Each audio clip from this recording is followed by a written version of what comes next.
Batya Ungar-Sargon joins me now. Batya, good to have you back on the show. Who do you blame for what I call the diminishing quality of life in New York City?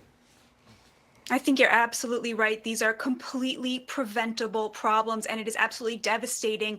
And if you think it's bad for us, people who come into the city to work and go home, it is so much worse for people living in poor and working class and Black neighborhoods. We know that Black Americans are 70% of the victims of violent crime. And when you talk to them about what they want to see, what experts call it is punishment plus. They want people who are committing crimes off the streets. They want them to be punished for their crimes. They want some kind of justice, but they also want an alternative for these young people. They want good jobs. And of course, there's a feedback loop, right, Stu? Because people don't want to invest businesses in places that are crime ridden. And just like you said, I mean, completely preventable. And we're seeing this in liberal cities, totally the result of liberal policies. What do you say to this?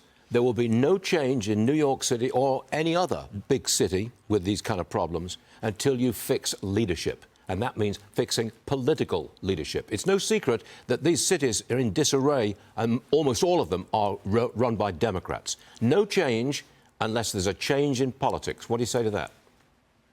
You're totally right. And it's just such cowardice because these elected officials in Democratic cities know that their constituents are desperate for change. So why don't they do anything? Because they're terrified of a backlash from leftist Twitter. The cowardice is just unforgivable, Stu.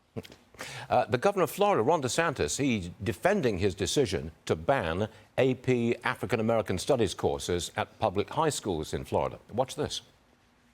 They're advocating things like abolishing prisons. Now that's a radical political position. How is that being taught as fact to be able to do that? And I also think it's not fair to say that somehow abolishing prisons is somehow linked to like Black experience, that that's what Black people want. I don't think that's true at all. I think they want law and order, just like anybody else wants law and order. So that is more of ideology being used under the guise of history.